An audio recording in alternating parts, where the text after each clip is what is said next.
Genovese crime family is widely known. Genovese crime family is widely known within law enforcement as the Ivy League of the underworld, the family that gets it right. Lucky Luciano was the guy who really made the mob what it is today. Luciano was the boss. Vito Genovese was the power. Genovese was violent. He liked to have bodies in the street. He liked to have people thrown through windows and off roofs and knocked off. Frank Costello was the gambling czar of this country. Costello owned the judges. No judge in New York City was appointed without Costello saying okay. You'd have these two Vincent Gigantes. During the day, he was a disheveled person, disoriented, mumbling. But in the evening, he would get in a limousine with a driver, and they would take him up to the swanky Midtown townhouse. This is the largest of the 5 New York organized crime families. It has hundreds of members, and it is extraordinarily powerful.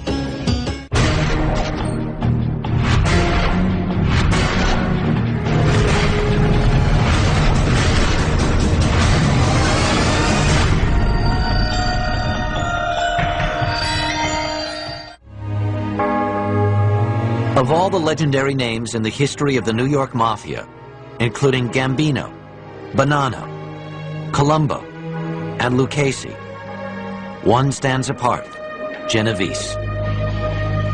Even today, after government crackdowns and infighting have ended the mob's golden era, the Genovese family is down but not out.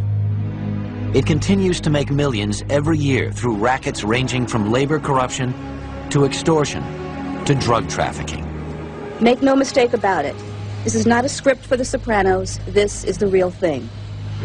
In April 2001, the FBI rounded up 45 reputed gangsters and associates, wise guys with names like Sammy Meatballs and Frank the Fish. The arrests were made with the help of an informant inside the Genovese crime family. The men who created the family would never have tolerated such disloyalty in their ranks. But of course, they came from another world. In the 1890s, 3 boys were born into 3 southern Italian families. These families didn't know one another, but they shared a common dream: making a better life for themselves in the new world. In time, the 3 boys would find each other on the bustling streets of New York City. Together, they would create their own dark version of the American dream, reshaping the criminal underworld in their own images. The first of these 3 boys was Charles Lucky Luciano, born Salvatore Lucania on November 24, 1897, in the Sicilian town of Lercara Fridi. He was the oldest of Antonio and Rosalia Lucania's 4 children. Salvatore's father, a sulfur miner, brought his family to New York in 1906. They moved into a Jewish section of Manhattan's Lower East Side. But the promise of a better life in America still seemed beyond young Salvatore's grasp. People like Luciano used to look around and think, this is not a future I want. Because wherever you look were men with large families, working 12 hours a day, 6 days a week, for 50 cents a day. Luciano didn't want to work with a pick and shovel. He said there are other ways to make money without working hard if you use your wits, and that's what he decided to do. In 1910, Salvatore dropped out of school to work as a delivery boy for a hat maker. Someone induced him into becoming a messenger and carrying drugs, and he used to put the heroin in the hat boxes and then walk around that way. He heard the lure of the street at a very early age, at least by the age of 14. He, by then, had committed to a criminal life. He was out there doing small-time crimes, smoking opium, having a sex life of sorts. His mother was openly ashamed of him, and he began to call himself Charles Luciano instead of Salvatore Lucania, and it was a way of somehow removing the stain from the family. At the age of 18, Luciano was arrested for possession of heroin and sentenced to a year in prison. His parents did not visit him in jail. Charlie Luciano's father turned his back on him, and disowned him and said, I cannot have a son. I don't want to have a son like you. So as far as I'm concerned, you're not my son anymore. Luciano soon started his own gang and recruited other young hoods from around East Harlem, including one named Frank Costello. Born Francesco Castiglia in the town of Loropoli on January 26, 1891, Costello was the youngest of Luigi and Maria Castiglia's 6 children. At the age of 4, he and his family boarded a crowded passenger ship bound for America. Space was so tight on board that young Francesco spent most of the voyage inside a large cooking pot. His family settled in East Harlem, a neighborhood teeming with poor Italian immigrants. They opened a little grocery store in East Harlem, but they had great difficulty making it. His father was ineffectual. He really hated his father. Instead of his father, young Francesco came to admire the well-dressed men he saw on the street.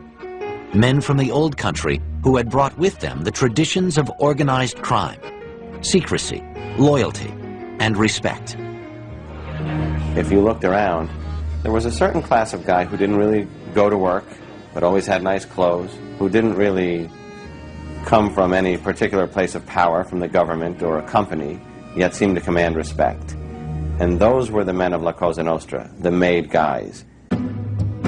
Francesco dropped out of school when he was 13 to join a street gang. To sound less Italian, he changed his name to Frank Costello. At 17, Frank had his first brush with the law. He was arrested in the Bronx for assault and robbery. The charges were dismissed. You could see that he was a very sullen, tough kid. And there really was no marked difference between the man who became known as the Prime Minister of the underworld and the others at that time of his life. He was just another hoodlum kid. In the fall of 1914, at the age of 23, Costello married a vivacious 15-year-old Jewish girl named Loretta Geigerman. A few months later, Frank was arrested for possession of a handgun. He was sentenced to a year in prison. After that, I don't think Frank Costello personally ever carried a gun again. He decided to get ahead by using his head instead of violence. The third of these young Italian immigrants was Vito Genovese, born 3 days after Luciano on November 27, 1897, in Rosolino, Italy, near Naples. He moved to New York with his family at the age of 16.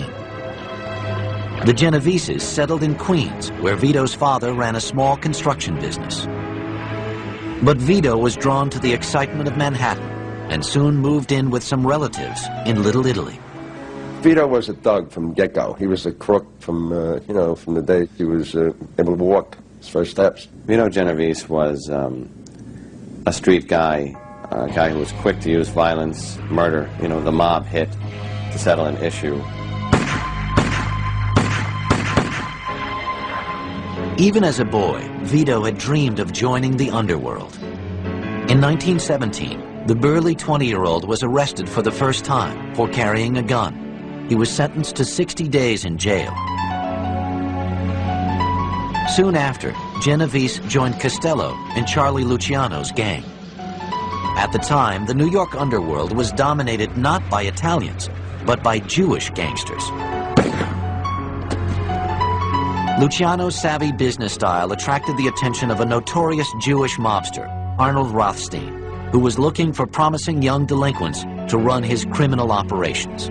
Luciano was the first person in organized crime of Italian parentage who said, I will work with others. Two of his closest allies were Meyer Lansky and Ben Siegel, two men of the Jewish faith. He said, I trust them. We work well together, we can make money. I don't care that they are not Italians. While Luciano and Costello gladly worked with Jewish gangsters, Genovese refused to do business with non-Italians. Vito Genovese, he used to say to Costello, Frank, what are we doing all these around? Costello would look at him and say, shut up, Vito. You're an immigrant yourself. Rothstein was a powerful mentor, but something even more powerful was about to reshape the New York underworld and present the three Italian boys with a golden opportunity. In 1920, Prohibition went into effect. Prohibition gave the mob its financial base. It brought so much money into them that they were able to branch out into other areas. With Rothstein's guidance, the ambitious young Italians learned how to grease the right palms in New York's corrupt democratic machine, known as Tammany Hall. With the right payoffs to politicians, police, and district attorneys, they could run their bootlegging operations with no interference. These were men who had very limited education, but they learned American politics very well. They learned that if you gave support, political contributions in cash, which could not be traced, that you could get politicians, if elected to office, who would be beholden to you. Only one thing stood in the way of Luciano, Costello, and Genovese: the old Sicilian bosses, the men of respect who still lorded over the Italian underworld. As Prohibition turned into the biggest mob racket ever, the Sicilian bosses began fighting a bloody street war. Luciano worked for Joe the Boss Masseria. Masseria's rival, Salvatore Maranzano, wanted Luciano to work for him. When Lucky refused, it nearly cost him his life. He was picked up by four gangsters around 50th Street in New York City and taken out and beaten and left for dead. And then they just dumped his body and he made his way back alive. And his friends, when they heard about it, are supposed to have said, "You were lucky to come out of that alive." And that's how he got the nickname Lucky, which stayed with him all of his days. The attack left Lucky with a droopy eyelid and a hideous scar across his chin. It also convinced him that the old bosses had to go. With help from his Jewish allies, Luciano arranged the murders of both Masseria and Maranzano. Now, in his moment of victory, Luciano decided to create an operation that was far more powerful than a street gang. A criminal empire that would be run like a business and put the organized in organized crime. By 1931, an ambitious young gangster named Lucky Luciano had killed off New York's two most powerful Italian dons. Now he was ready to change the face of organized crime. He called together all his young compatriots and rivals in New York's Italian underworld, fellow immigrants like Carlo Gambino, Joe Bonanno, Tommy Lucchese, and Joe Profaci. He proposed that the city's rackets be divided among 5 crime families, with the boss of each family serving on a board of directors known as the Commission. The idea was to run everything as an absolute business-like proposition. No one had any exclusive control over any particular racket. And that if there were problems, people were not to pull out guns and start shooting one another. They would have come before this body, the Commission, which then would issue a final decree. This gives the Mafia a new national scope and a certain order and continuity that no other criminal gang has. The Irish and Jewish gangsters don't have a Mafia, and then they don't have a commission to organize and make the Mafia a bit more coherent. Though the bosses on the Commission all had the same amount of power, Luciano would be the first among equals. Luciano had a certain quality of personal leadership. It wasn't that he was more violent than the other guys. They were all stone killers who loved to kill people and loved to tell war stories about it afterward. It wasn't that he was more dangerous. He was just somehow deferred to. Luciano enlisted longtime associates Vito Genovese and Frank Costello to help run his own family. The thug Genovese would be in charge of the muscle, while the cunning Costello would manage the family's hold on Tammany Hall. Through gambling, narcotics, and extortion rackets, the family was soon bringing in more money than many large corporations. The Genovese crime family commanded great amounts of two of the principal things that made the wheels turn in New York at that time. One was the threat of violence and the ability to command fear in men, and the other was tremendous amounts of money. At the age of 34, Lucky Luciano, who had come to America as a poor Sicilian immigrant, was New York City's most powerful gangster. He loved being Charlie Lucky Luciano, the #1 gangster in town. And he liked to be seen and celebrated. He was always beautifully dressed, expensive cars and jewelry, expensive women, expensive places. Luciano frequented New York hotspots like the Stork Club and rubbed elbows with movie stars, politicians, and beautiful women. The multimillionaire always carried a fat wad of cash to keep the party rolling. He lived in a very lavish style in a penthouse suite at the Waldorf Astoria. And it's almost as if he began to savor this kind of notoriety. And there were people around him who tried to warn him, Charlie, this is not smart. Once you make yourself that visible, you become a target. In 1935, a young assistant U.S. attorney named Thomas Dewey launched a crusade to weed out mob corruption in New York. Charles Lucky Luciano was his main target. Luciano was arrested on a trumped-up charge of profiting from prostitution. In 1936, he was found guilty and sentenced to 30 to 50 years in Dannemora Prison in upstate New York. He continued to run the family from his cell, but the day-to-day operations fell to his #2 man, Vito Genovese. The rest of the gang regarded Vito as a thug. You know, he was a Neanderthal. Guys like Luciano, they were always trying to figure out a business angle. How do we make money on this? Vito's solution to every one of these problems, well, we'll just go in and we'll kill him. You knew just from looking into his eyes that he could destroy you without any regrets in a second and not think of it for more than a half a second after. It was the eyes of a killer, which he was. Genovese would stop at nothing to get what he wanted. Soon after his first wife died in 1931, he became interested in his 22-year-old cousin, Anna Patillo Vernatico. There was only one problem. Anna was already married. Vito's solution was simple. He had her husband killed, then married Anna 2 weeks later.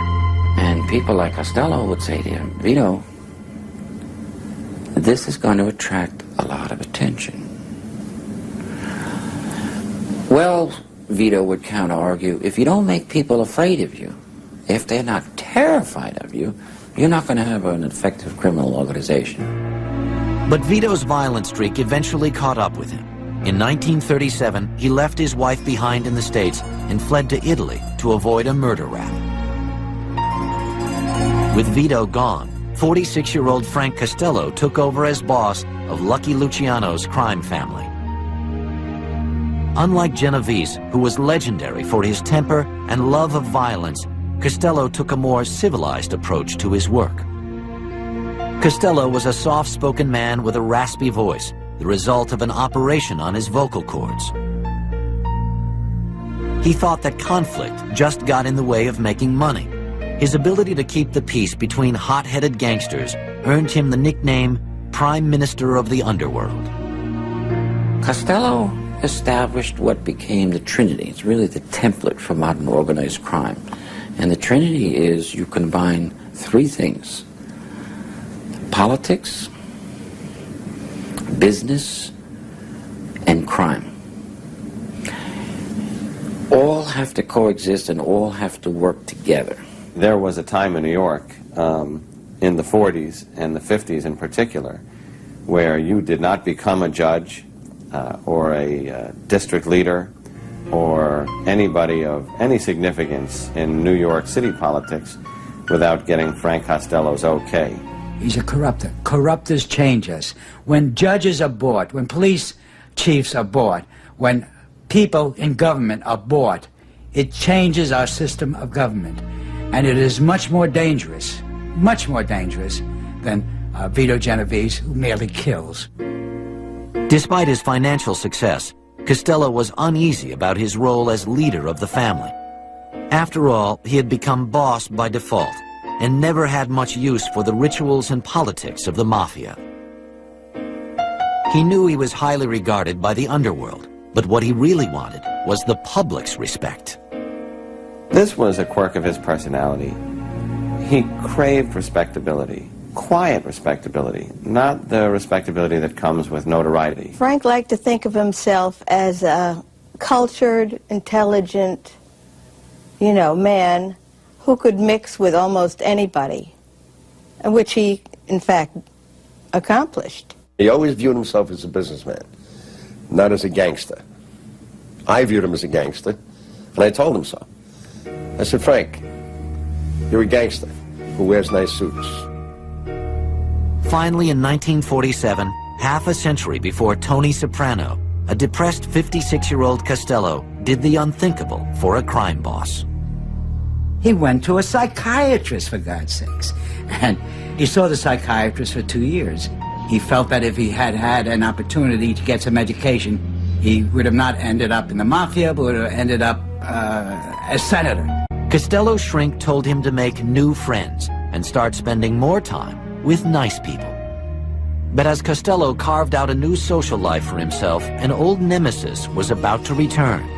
Before long, Costello would find not only his role as boss, but also his life in the crosshairs.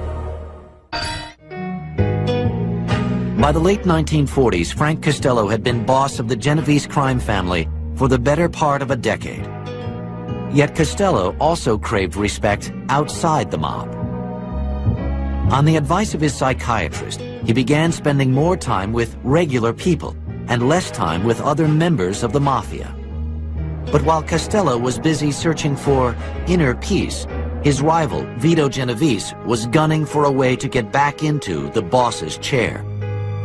In 1946, after nearly 10 years as a fugitive in Italy, Genovese had been extradited to the U.S. to stand trial for the murder of a mob associate.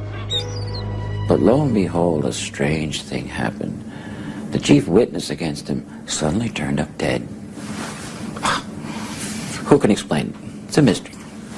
But in any event, the murder case against him collapsed, and now he went back feet first into the American mafia. But he's no longer the number 2 man. He's not the number 1 man. He's just a capo, a lower level leader, which he deeply resented. And he harbored that resentment against Costello. But Genovese's ambition wasn't the only problem Costello faced. In 1951, he was called to testify before a congressional committee investigating organized crime. The committee grilled Costello about his activities. You must have in your mind some things you've done that you can speak of to your credit as American citizens. If so, what are they? Paid by tax. His worst fear was realized, and it came to fruition during the Kefauver Committee hearing when he was unmasked for what he was. You know, a mafia leader in disguise, uptown, you know, who was really the uptown branch of the Cosa Nostra. Humiliated and angry, Costello walked out in the middle of his 3rd day of testimony. He was charged with contempt and served 14 months in prison. 3 years later, he was convicted of tax evasion, fined $30,000, and sentenced to 5 years. He was released on appeal after serving 11 months, but he knew his days as head of the family were numbered. Vito Genovese had made no secret of his desire to become boss.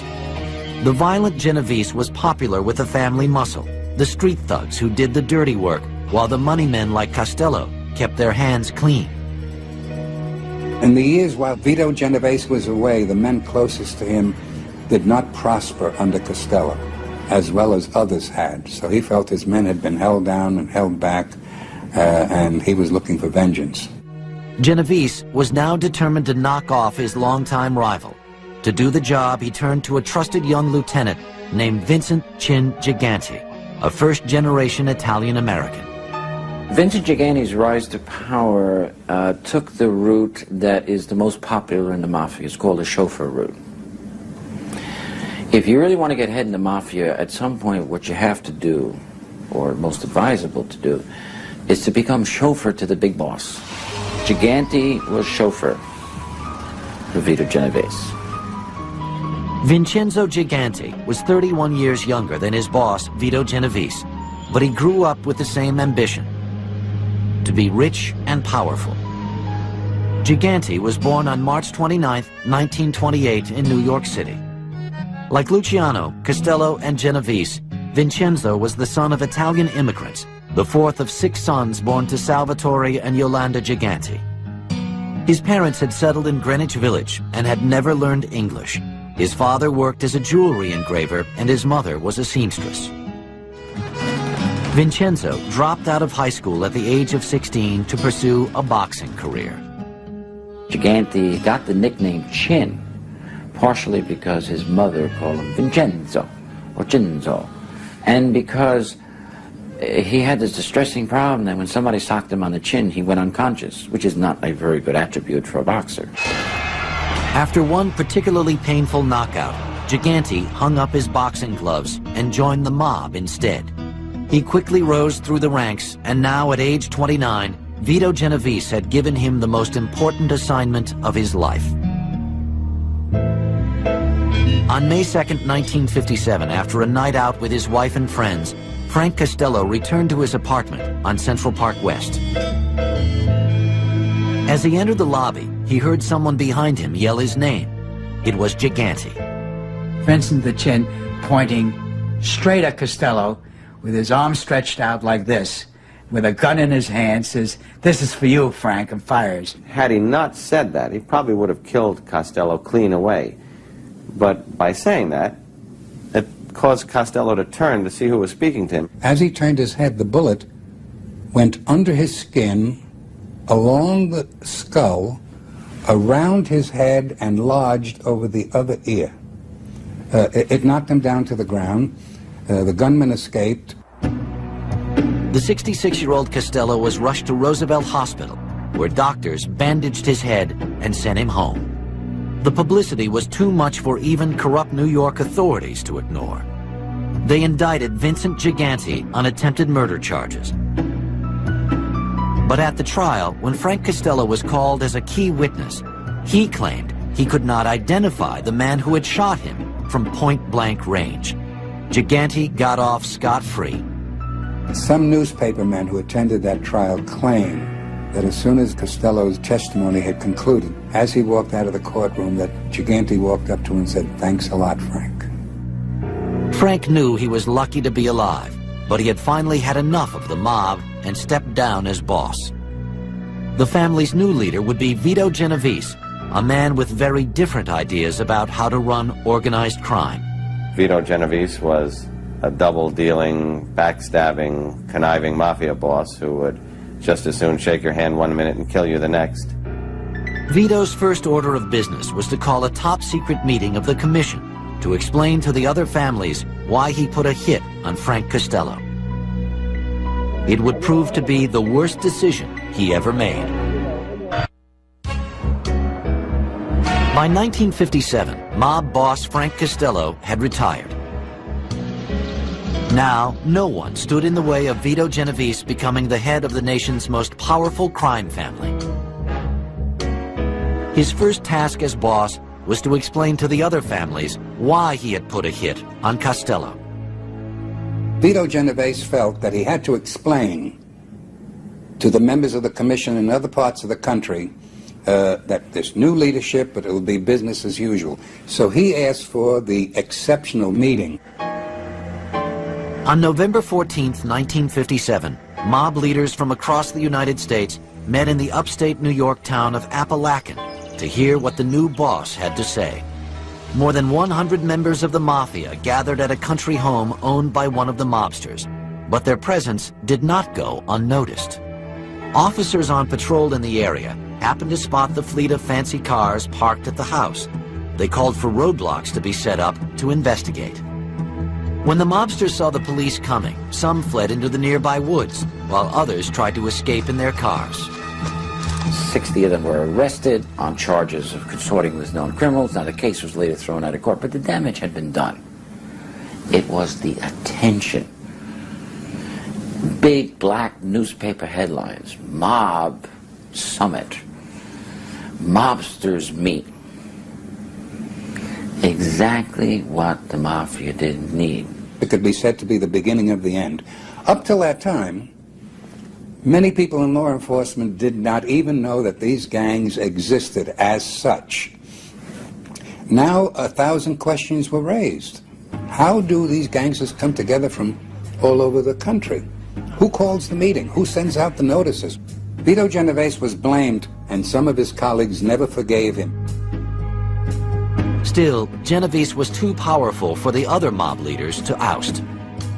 He had inherited a vast criminal empire that touched virtually every aspect of daily life in New York City. It ran labor unions, the garment district, the waterfront, gambling, prostitution, and garbage collection. It had also stepped up its operations in an increasingly lucrative racket: narcotics. Vito Genovese and those around him saw that as the future of the mob, as a cash cow. What Vito didn't understand was it also created a very serious organizational problem for him. As Costello had said, we don't need narcotics because the people will not forgive narcotics. They find out you've been peddling heroin, that's it. It didn't take long for the drug racket to get Vito into trouble.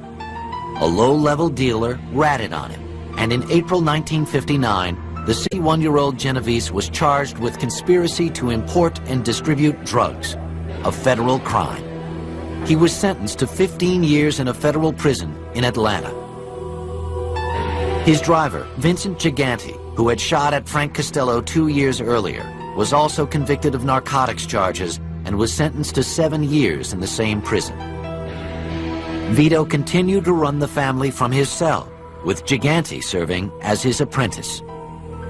But even behind bars, Genovese's quick temper got the best of him. In 1963, Genovese began to suspect that his former bodyguard and fellow inmate, Joe Valachi, might be a rat. One day, quite unexpected, Vito Genovese came up to him, hugged him in a bear hug, and then kissed him on both cheeks. Valachi was Sicilian. He knew exactly what that meant. In Sicilian culture, that means kiss of death. Valachi went to the feds and offered to do what no member of La Cosa Nostra had ever done before: go public with its inner workings in exchange for protection. In September 1963, Valachi testified before a Senate committee investigating organized crime. During a nationally televised hearing, he laid out in intricate detail the workings of the mafia and its 5 families. This is the way I burn if I expose this organization. And so for the first time, we had a member of organized crime describing the families, the positions in the families, the National Commission, the name, Cosa Nostra. All of this was blamed on Vito Genovese for not having taken care of Valachi quietly and turning him into an informant of that magnitude. Law enforcement soon began publicly referring to each of the 5 families by the name of its boss at the time. The irony is that Genovese, in whose name the organization was later named, the inheritor of the great criminal tradition of Lucky Luciano and Frank Costello, did more to destroy that heritage than anybody alive. In February 1969, Vito Genovese died in prison of heart failure at the age of 72. Now the family needed new leadership and a lower profile. It would soon find a boss who was a master of both. By the time of Vito Genovese's death in 1969, many of the Mafia's most important secrets had been revealed. Now the family that bore his name needed a leader who was a master at hiding his actions. It turned to one of its more colorful characters to fill the bill. Vincent Chin Gigante was best known as the man who had shot mob boss Frank Costello in 1957. After serving 5 years in prison on narcotics charges alongside Genovese, he was released in 1964. He left prison with a better understanding of how the family was run and a promise never to return.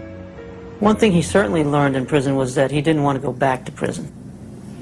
He learned to cover his tracks. He learned to be much more careful, much more secretive. In 1970, Gigante was charged with attempting to bribe the entire police force of Old Tappan, New Jersey. His defense claimed it was all a big misunderstanding. In November of that year, he gave money to the police force in that city. And his brother said, you know, he's a little bit in need of mental health treatment. He thinks it's getting close to Christmas. You give a tip to the mailman, you give a tip to the garbage collectors. He thought you gave a tip to the policeman, too. The charges were dropped. Gigante had found an effective strategy for staying out of prison.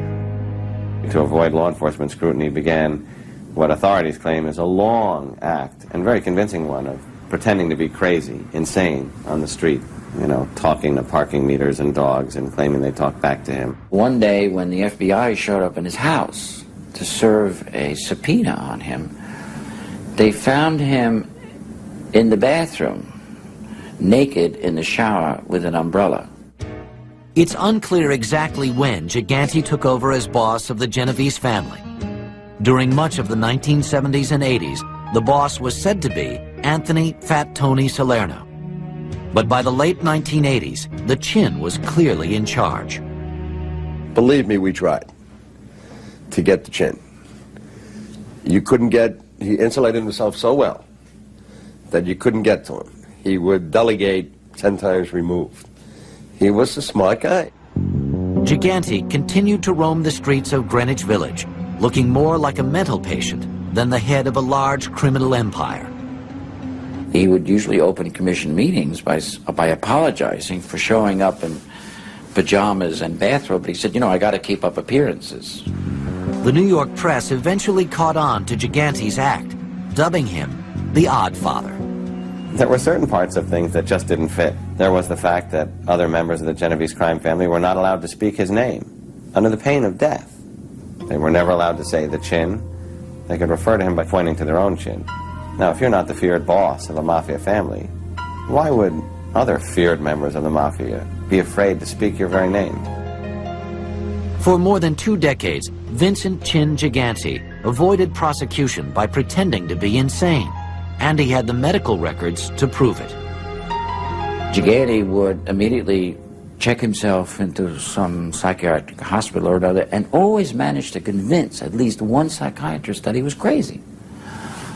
And the government would have to get their psychiatrist, and this went on for years.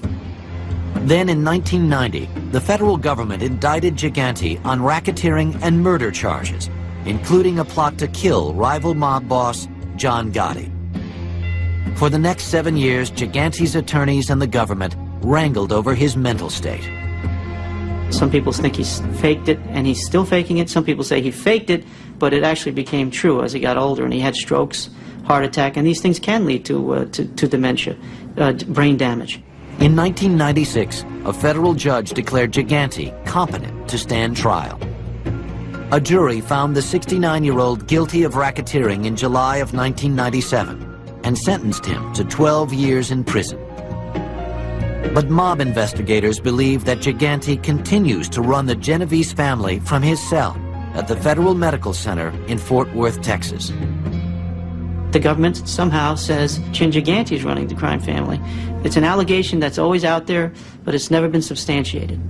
Whatever his current role, Gigante represents a last dying link to the mafia's golden age, before federal prosecution and infighting reduced its power and influence. I would say that Vincent Gigante was of the old school. He was the last of the old-time bosses of New York family. Vincent Gigante was a very, very dedicated man at upholding the oaths of secrecy, the tenets of the mafia. All the murders that Vincent Gigante was charged with have to do with enforcing the rules of the mafia. He only killed people when they broke the rules of La Cosa Nostra. Even with Gigante in prison, the Genoveses remain one of America's most powerful crime families. But the influence of La Cosa Nostra as a whole has diminished over the years. Today's mafia bears only a passing resemblance to the mob of the past, when powerful bosses like Lucky Luciano, Frank Costello, and Vito Genovese ruled New York City and built an empire through violence and corruption. We're old-timers. Say, it's not like when Lucky was here. Lucky was the guy. Lucky was the man. Lucky knew how to do things. This wouldn't have happened if Lucky was here. There were no young Italian boys in their teens aspiring to be gangsters. They want to go to universities and get their PhDs and doctorates in the professions. Ironically enough, an organization is returning to its roots. It started out as a little street gang, with a couple of young punks like Luciano and Genovese and the rest of them who founded organized crime. And now it's going back. It's basically a street gang, just as it started out. In April of 2003, Gigante was indicted again on charges that he controlled the Genovese family from inside his prison cell. Threatened with 10 more years behind bars, Gigante faced the court and pled guilty to obstruction of justice, admitting that his odd father persona was all an act. Vincent Gigante was a cunning faker, and I think those of us in law enforcement always knew that this was an act. A federal judge added 3 years to his sentence, but the Chin would not live to see life on the outside again. On December 19th, Vincent the Chin Gigante, 77, died of heart disease in the federal prison in Springfield, Missouri, the same prison John Gotti died in 3 years earlier. It was a blow to the Genovese family, who in April 2005 lost their acting boss, Dominic Quiet Dom Cirillo, when he was arrested with 3 leading members of the family for racketeering and extortion conspiracy. With the death of Gigante regarded by many as last of the old-time bosses, the future of the Genovese family